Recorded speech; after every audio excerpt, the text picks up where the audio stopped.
Her stall was always the brightest, her bananas always the ripest and sweetest. Women who sold beside her often wondered how she managed to get such perfect fruits every single day, even in seasons when banana trees refused to yield. Her name was Mama Koi, and she ruled the market like a queen when she passed. Even the boldest traders lowered their voices. She wasn't rude, but something about her made people's stomachs tighten. Her quiet laugh, her piercing stare, and the strange smell of wet soil that followed her everywhere. Every morning, she arrived at dawn, her baskets heavy with golden bananas that seemed to glow in the sun. And yet, no one had ever seen her farm. In Ntoni village, everyone knew where everyone's farmland was, but Mama Koi's, it was said to be somewhere near the forbidden forest. Some villagers swore they had tried to follow her once, only to find the path disappear right in front of their eyes. The old women called it a place that walks. They said her banana farm could vanish at will, appearing in one part of the forest today and gone by tomorrow. People whispered about her behind her back. She must be using juju, they said. She feeds the spirits, others murmured, but no one dared to accuse her openly.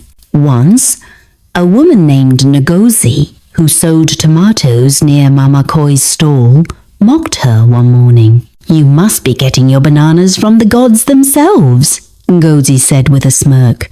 Mama Koi looked at her for a long, uncomfortable moment, then smiled faintly. "Be careful with your mouth, my dear," she said softly. "The gods don't like jokes." That night, Ngozi's son fell sick. By morning, he was gone. After that, no one ever joked with Mama Koi again. She became both feared and respected. Her bananas sold faster than anyone's, and those who bought from her swore the fruits had a strange sweetness, a sweetness that lingered too long on the tongue, almost as if something inside the banana was alive. One day, the chief sent messengers to question her politely. Mama Koi only smiled, showing her tobacco-stained teeth. "The land blesses whom it chooses," she said. "Maybe the soil just likes me more." It wasn't an answer, but no one dared to push further. The last woman who questioned and mocked her had buried a child, so they were careful not to anger her again. Still, the chief grew curious, deeply curious, and one night he sent 2 young hunters, Obi and Kenichuku, to follow Mama Koi secretly. Obi and Kenichuku have been friends since boyhood, known for chasing leopards, feared for their bravery. But that night, even the wind that followed them through the tall grass sounded different, like it was whispering names. The chief had called them to his compound before sunset. He leaned on his walking stick and said quietly, "Mama Koi's ways trouble me. The women gossip too much. Follow her, see where she harvests. Do not be seen." That night, the market was quiet. Even the crickets seemed to know when Mama Koi was about to leave. She packed her basket slowly, humming that same strange tune she always did when the moon was full. The sound was soft, almost sweet, but it made Obi's skin crawl. Obi and Kenichuku hid behind the fish stalls, waiting. "Tonight, we'll see where she gets those bananas," Kenichuku whispered, tightening his hunting bag. Obi nodded, clutching his spear. "We follow her until we see something," he said. They waited until Mama Koi lifted her basket and began walking down the narrow path leading out of the village. The moon hung low and full, so bright it painted the path silver. She didn't carry a lantern, yet the road seemed to light itself wherever she stepped. For a long time, they followed through dry footpaths, across silent farmland, and into the bushes that led toward the forbidden forest. The night air grew thick and heavy.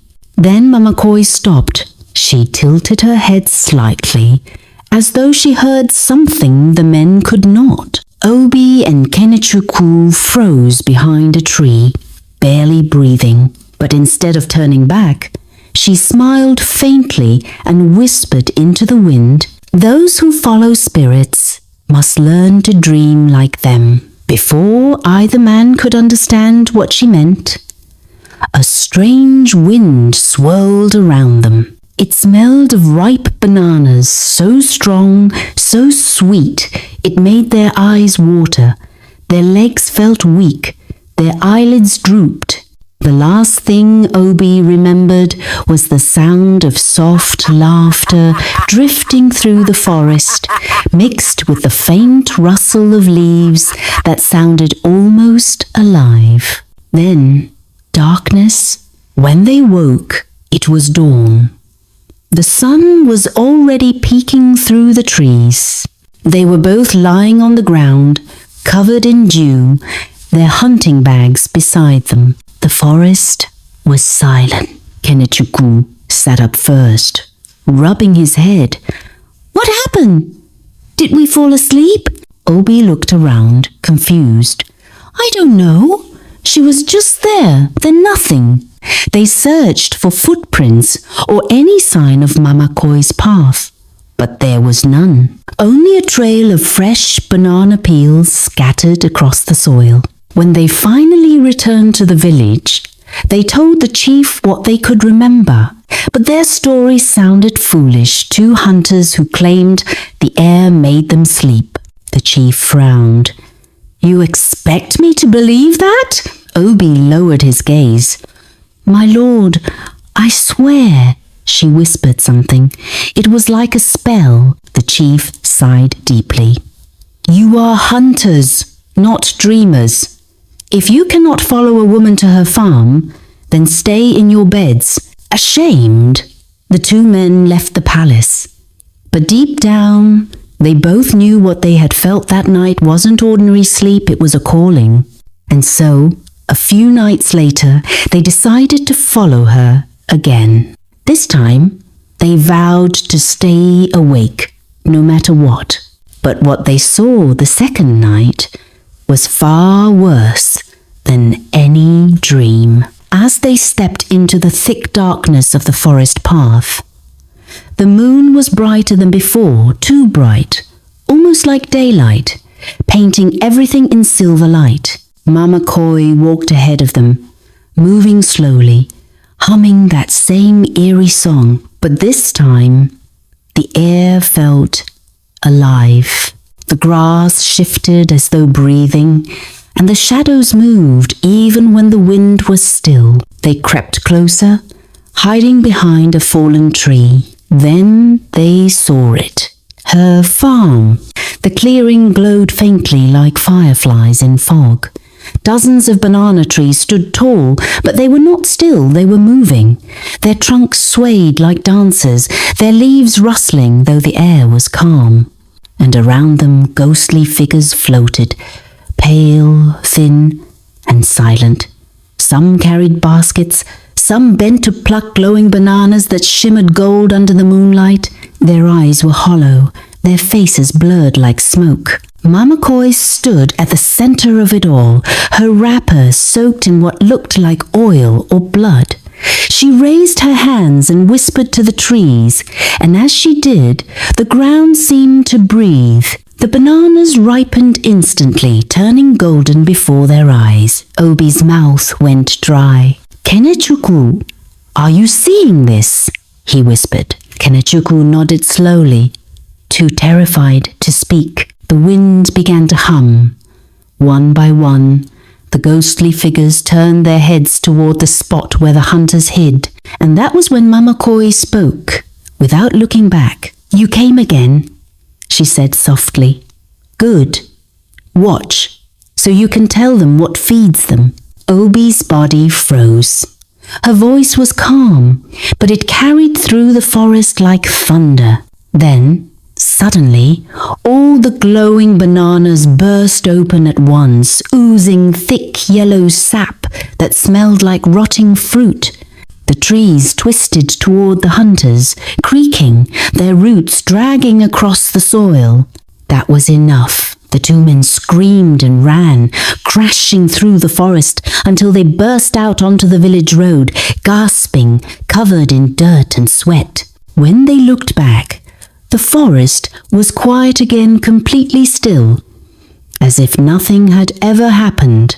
At dawn, they tried to tell the chief what they had seen, but their voices shook and their words made no sense. The chief's advisors laughed, saying they were drunk or cursed. But Mama Koi, she came to the market that morning as usual, her basket full of perfect golden bananas and a calm smile on her face. When she saw the hunters, she gave a little wave and said, "Did you enjoy the harvest?" Both men froze.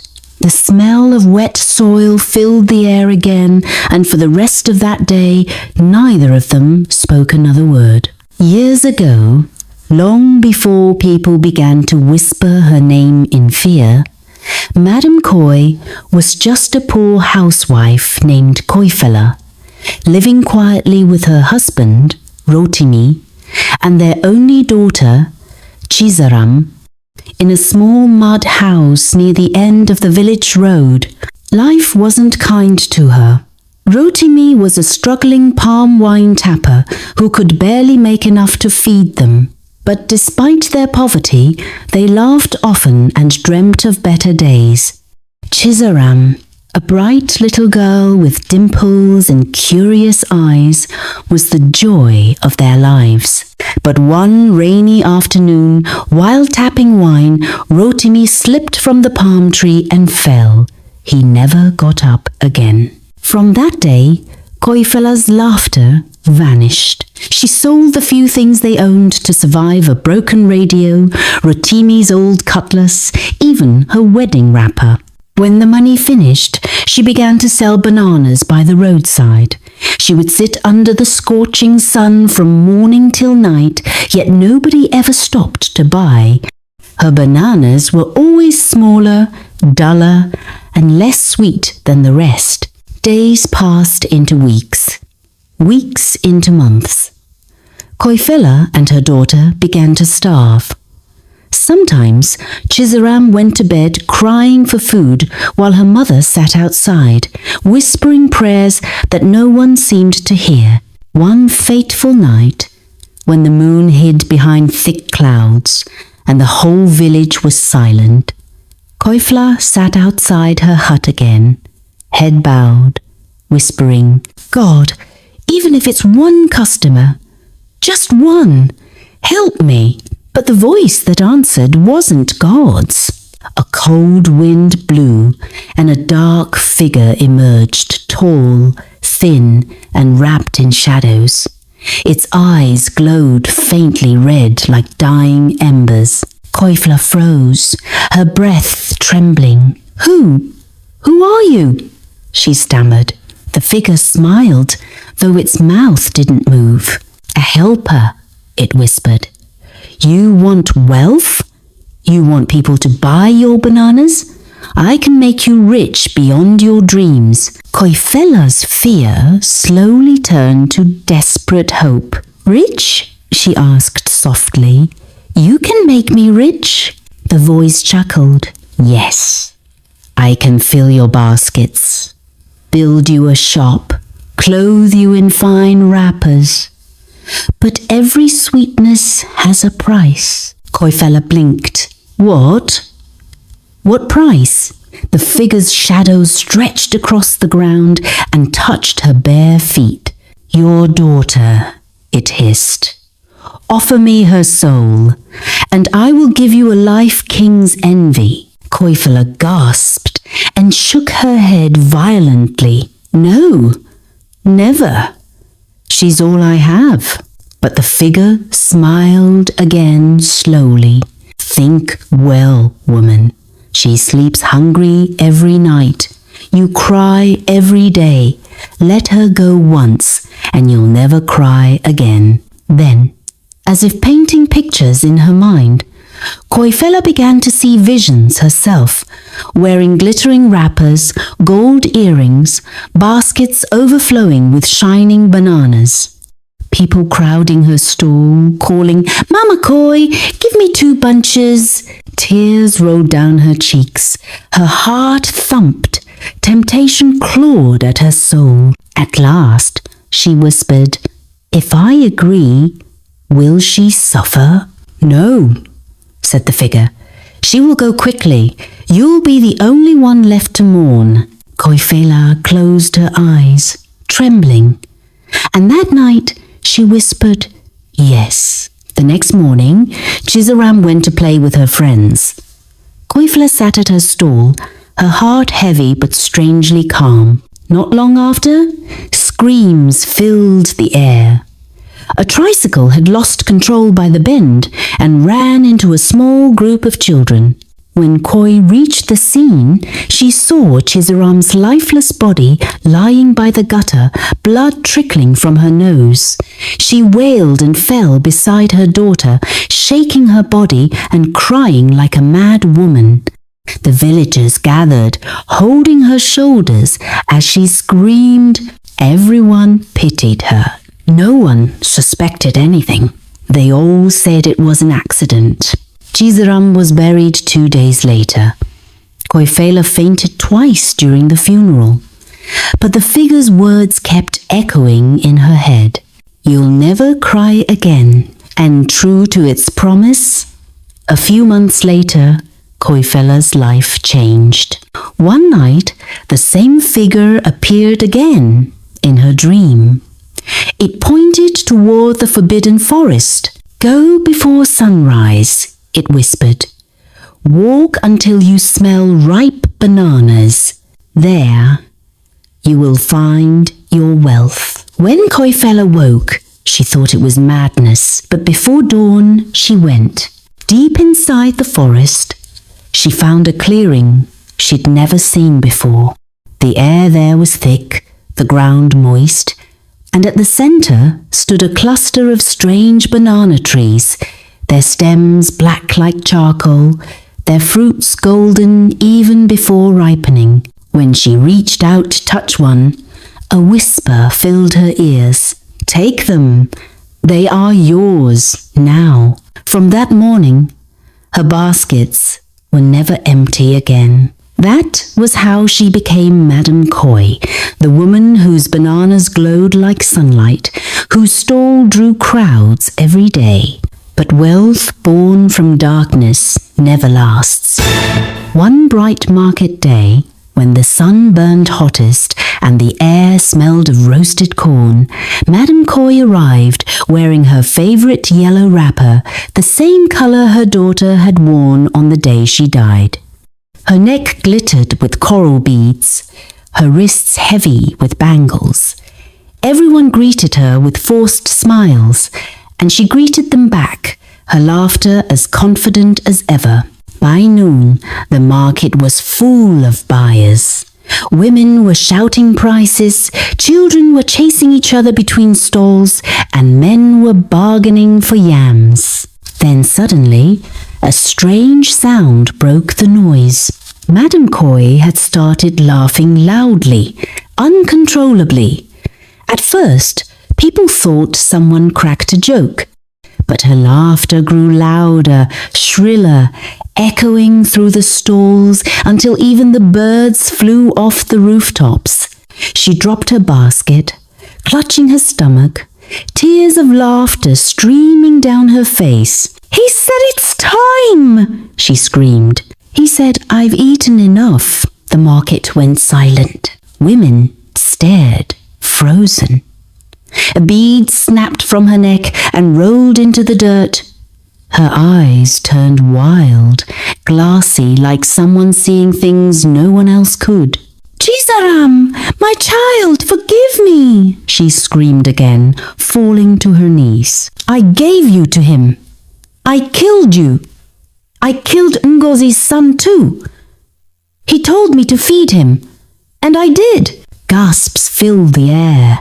Ngozi, the tomato seller, dropped her tray and stumbled back, trembling. You killed my boy, she cried.